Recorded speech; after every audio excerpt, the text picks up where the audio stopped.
Nyo itong madudumihan ko. Sorry. Okay, so group 1. So, anong side ng utak ito? Right. Correct. So, that's the right. So, step 1 ulit, the first thing you need to identify is the laterality. Ano bang side yan? Anong laterality? Sa neuro, ang ibig sabihin lang nun, kanan brain ba yan o kaliwang brain? Yun ang ibig sabihin ng laterality. Okay? Sa language namin. So, kanan. Okay? So, right side of the brain. So, hindi dahil right side, hindi na siya important. So, kung ano yung makikita mo sa right side, sa left side, yun din yung makikita mo sa right.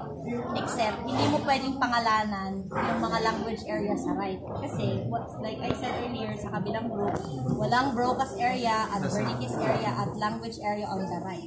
Okay, so we will never ask sa practicals. Pag nakita nyo, right side yung utak, never magiging Broca's or Wernicke's yung answer. Okay? Sige, so, right. So, pero everything else, otherwise, is the same. The names are the same. Pati yung mga supramarginal, yun din yung pangalan nila. Except lang yung mga functional proper names. Yun lang yung nalilipat. Yung language center lang. Okay? So, ulit, kunyari may isa pang brain, left side, fissures are deeper than sulci. So, when you say sulci, sila lang to. These guys are sulci. Okay, fissures are ito. Silvian fissure, interhemispheric fissure, di ba? So, after you identify yun, next na kailangan identify ay central sulcus. So, you have to know ano bang lobe ng brain yung pinag-uusapan natin, di ba? So, sabi ko, for purposes of anatomy, 5 lobes tayo. So, frontal lobe, parietal, temporal, insular, and occipital lobe. Okay? So, nasaan yung central sulcus dyan? So, pag nalilito kayo, minsan mahirap talagang sabihin, may cheat tayo doon. Ang cheat sheet nun, ito. Anong sabi sa inyo? Yung central sulcus, never, ever aabot siya sa midline. Pero, right posterior to it is this guy. What do you call this sulcus? This is the marginal sulcus that continues as the cingulate sulcus. Correct. Okay? Now, right inferior to the marginal sulcus is always the central sulcus. So, was our first answer correct? No.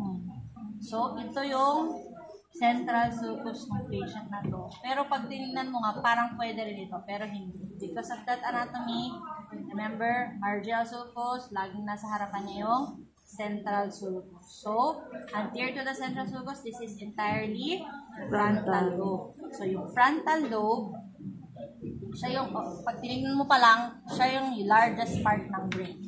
Okay? So, siya yung pinakamalaki. Okay? So, dahil doon, marami siyang pangalan.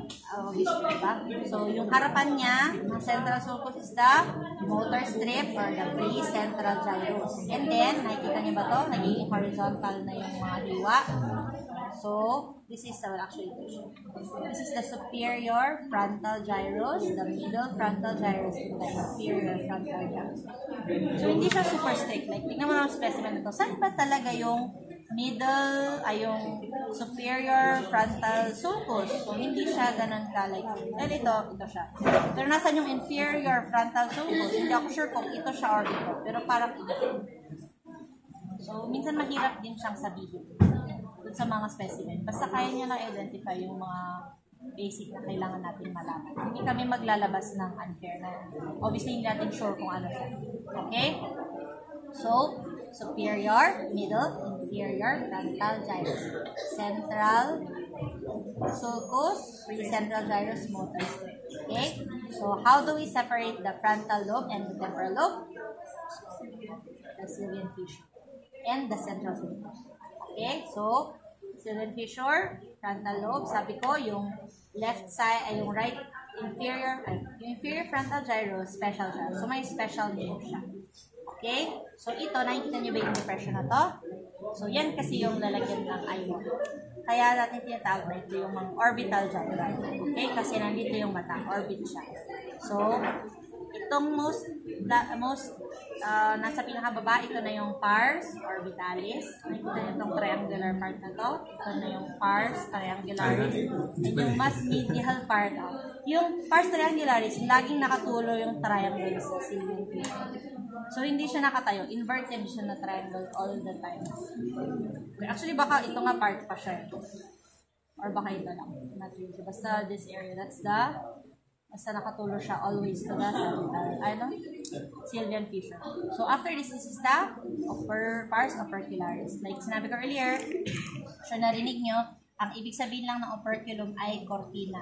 So, cortina, may tinatakpan yung cortina. So, yung operculum, may frontal operculum, may temporal operculum. Dahil, yung tinatakpan ng cortina ay yung Insular. yung insular lobe na nasa loob. Okay? Sige. So, frontal base. Ito yung hindi ko napakita sa class. So, hanapin nyo lang yung letter H. Guys, yung letter H, hindi siya perfect. Okay? So, okay, maghanap ng talagang H na ganon. Okay? So, basta nang hiwa-hiwa na niya yan na yun. So, everything medial, this is medial orbital gyrus. Lahat ng harapan, anterior orbital. Lahat ng lateral orbital. Lahat ng nandun sa ilalim, inferior orbital. Ay, posterior, sorry. Posterior, anterior, lateral, medial orbital. And then, pag nandito na yung cranial nerve 1, olfactory, yung straight gyrus nandito sa tabi. Except dito parang nawarang. Okay? So, okay na tayo doon? So, temporal lobe, Sylvian fissure. Paano siya nahihiwalay sa parietal lobe and occipital lobe? Tinignan mo siya from afar. May notch dito sa taas. Well, actually, ito siya. And then may notch din dito sa baba. Nakikita niyo ba? So, pag kinonek mo yung dalawang notch, ito na yung occipital. So, central sulcus hanggang notch, parietal. So, ito na yung temporal. So, this whole thing is parietal lobe. So, sa patient ito actually, ang laki ng parietal lobe. So, baka artist siya. Anyway, so yung temporal, syempre haka-haka ko. So, ito yung temporal lobe. Yung temporal lobe, para lang siyang frontal, meron din siyang superior, middle, and inferior temporal gyrus. Okay? Pag sinabi, yung Heschel's gyrus, actually, yung isang name niya ay temporal operculum. Kasi ito siya. Yung nakapaloob dito, yan ang Heschel's gyrus. Hindi siya ito. Yung paloob ng operculum. Yan ang Heschel's gyrus. Okay? So, temporal pole, frontal pole, occipital pole. Sa ilalim, yung temporal lobe, may special name siya, parang yung orbital. Sabi ko kanina, ito yung kailangan niya alam niyo talaga. Ito yung uncus. So, yung uncus, deep within the uncus is the hippocampus. Kaya, tutuloy siya as the para-hippocampus, katabi ng hippocampus. Yung katabi niya laterally, this area, this whole thing, this is the fusiform gyrus. And the more lateral, it's already the inferior temporal gyrus. Okay? Okay? So, occipital ay parietal lobe. So, sabi natin, marginal sulcus, central sulcus, this is it.